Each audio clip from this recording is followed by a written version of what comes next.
आप अपने कस्टमर्स तो यहाँ से डिफाइन करेंगे ही, आप अपने वेंडर्स भी यहाँ से डिफाइन कर सकते हैं। और समटाइम कोई केस ऐसा होता है कि आपका एक कस्टमर है और वो आपका वेंडर भी है या सप्लायर भी है, तो उसको फिर आप बोथ की कैटेगरी में रखते हैं। तो बट ये ऑप्शन बहुत कम चूंकि रेयर होती है, तो लेकिन हमने दी हुई है तरसील सिस्टम में, ये ऑप्शन आपको अवेलेबल है बोथ की ऑप्शन के। बाई डिफॉल्ट आप देखेंगे कि कस्टमर डिफाइन होते हुए सबसे पहले कस्टमर की कैटेगरी पार्टी टाइप जो है वो ऑलरेडी सिलेक्टेड है। आपने यहाँ पे कस्टमर का नाम लिखा, मैं कहता हूँ कि नईम सत्तार भट्टी जो है ये कस्टमर का नाम है। आप यहाँ पे उसका एड्रेस लिख देते हैं, ब्ला ब्ला जो भी है, आपने कस्टमर का एड्रेस लिख दिया। आप उसका एड्रेस का स्टेटस बता सकते हैं कि उसकी प्रॉपर्टी ओन्ड है या वो रेंटेड है। इसकी बेस पे भी आपको रिपोर्टिंग मिल जाती है और आपको पता चल जाता है कि कौन से कस्टमर्स आपके पास।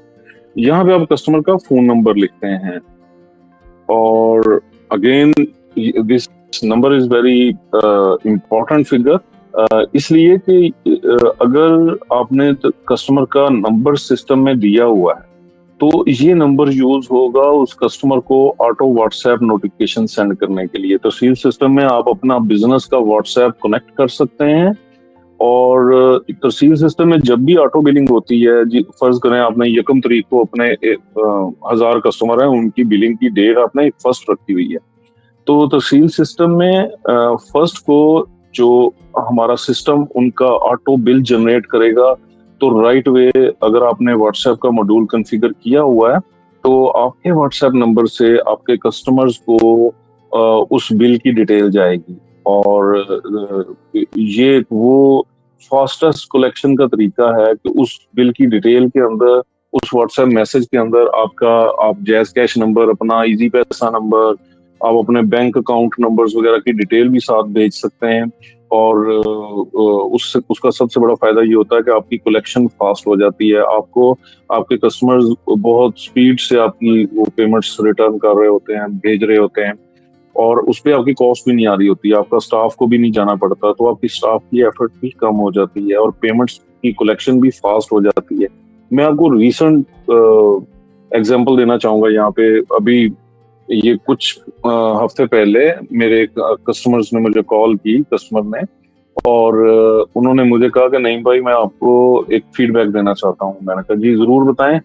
तो उन्होंने कहा कि ये जिंदगी में कभी नहीं हुआ, मैं 10 साल से ये बिजनेस कर रहा हूँ, तो ये कभी नहीं हुआ कि मेरी 80% collection with in first 3 days हो चुकी है। मैंने कहा वाओ। मैंने कहा पहले ये क्या रेशो थी? कहते हैं कि पहले रेशो ये थी कि मंथ एंड आ जाता था और अभी तक 80% पेमेंट ड्यू होती थी, कलेक्शन हुई नहीं होती थी। महीने का आखिरी हफ्ता आ चुका है और अभी भी मैं अपने स्टाफ के पीछे हूँ कि यार जाओ घरों में जाओ, पेमेंट कलेक्ट करके लाओ। तो वो टीवी केबल का उनका बिजनेस था और अब साथ उन्होंने इंटरनेट का भी शुरू किया है। तो कहते हैं कि अब फर्स्ट को मेरे तमाम कस्टमर्स को बिलिंग हुई है उनकी, और उनको व्हाट्सएप नोटिफिकेशंस गए हैं, और मेरे वो बैंक अकाउंट और जैज कैश और वो डिटेल सारी गई है।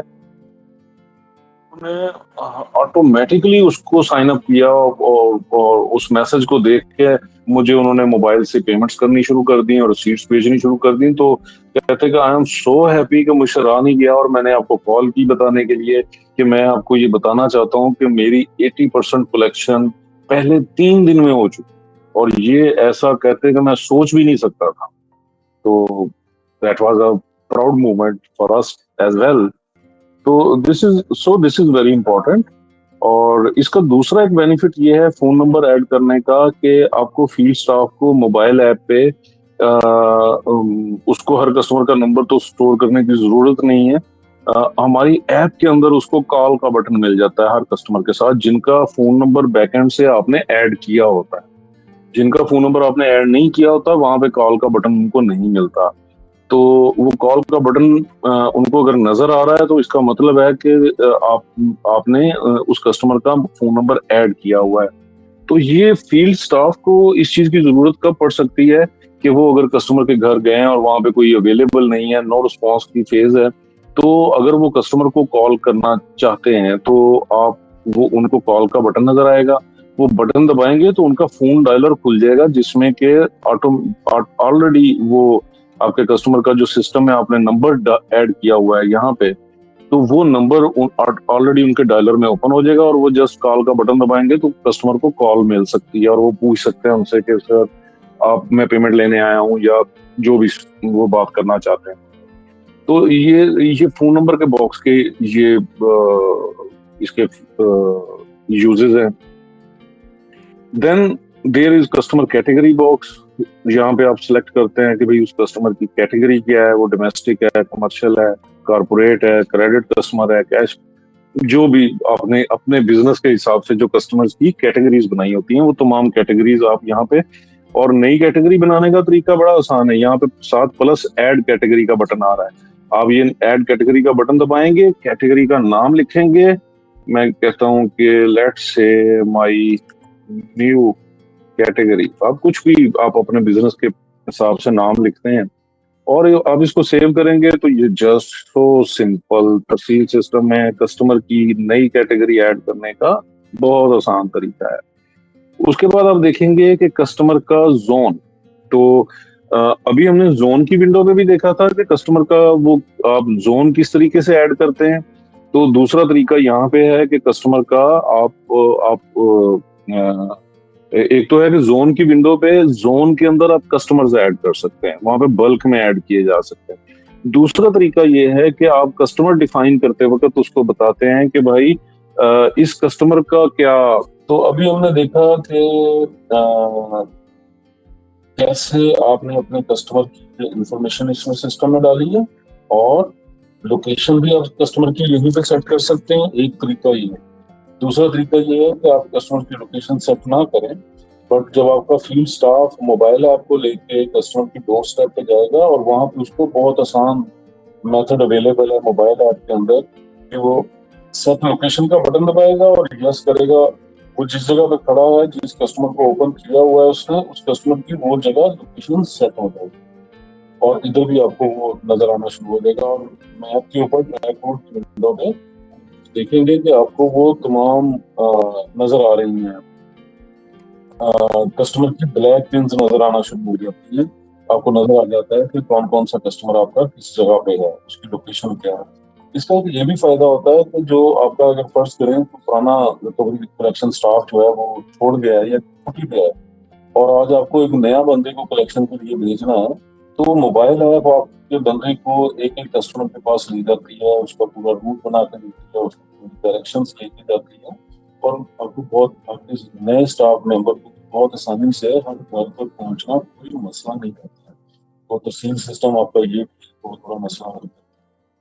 External user ID and external passwords, उसके आपके राउटर के कोई यूजर और आईडी और पासवर्ड्स हैं तो वो आप यहाँ पे रिकॉर्ड कर सकते हैं।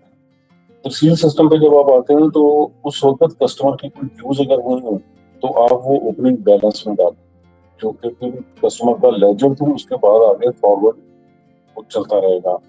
ये तमाम ऑप्शंस तहसील सिस्टम में ऑप्शनल है और इनमें से सिर्फ नेम या एड्रेस, इन दोनों में से एक का होना जरूरी है। बाकी आप कोई भी ऑप्शन अगर ना दें और जस्ट सेव का बटन दबा दें तब भी कस्टमर सेव हो जाएगा। तो नीचे आप देखेंगे ईमेल की ऑप्शन है, आईडी कार्ड नंबर की ऑप्शन है, एनटीएन एंड एसटीआरएन की ऑप्शन है। ये तमाम वो ऑप्शन है जो सिस्टम में आपको अवेलेबल है। आप कस्टमर की प्रोफाइल के अंदर ये तमाम चीजें ऐड कर सकते हैं। अब हम आते हैं पैकेज की तरफ। तहसील सिस्टम में दो तरह की चीजें कस्टमर के पैकेज में असाइन हो रही है। नंबर वन, जो मंथली पैकेजेस हैं। मंथली पैकेजेस वो होते हैं जिनका बिल रिकरिंग होता है, वो एवरी मंथ भरना होता है। तो फर्ज करते हैं मैंने इस कस्टमर को इंटरनेट दिया है, 600 वाला पैकेज दिया, तो यहाँ पे मुझे उसकी डिटेल आ गई। एक से ज्यादा पैकेज अगर फर्ज करूँ दिए हुए हैं तो मेरे पास वो भी ऑप्शन यहाँ पे अवेलेबल है, मैं एक से ज्यादा पैकेज उसको दे सकता हूँ। और अगर हर पैकेज की बिलिंग डेट सेपरेट है तो वो भी असाइन की जा सकती है, सेपरेट बिलिंग डेट। फर्ज करता हूँ इस कस्टमर की बिलिंग डेट इस पैकेज की 4 है और इस पैकेज की 11 है, तो मैंने दोनों की बिलिंग डेट, अब हर माह बिलिंग डेट जो है, इस बिल डेट को इस कस्टमर का इस पैकेज का बिल जनरेट होता है। तो उसके बाद हम देखेंगे कि price and quantity by default यहाँ पे आ रही है।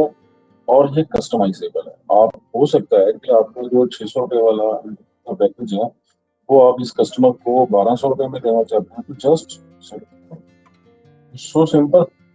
और ये वाला पैकेज आपने 500 की बजाय 400 का उसको दिया तो 400 का दें।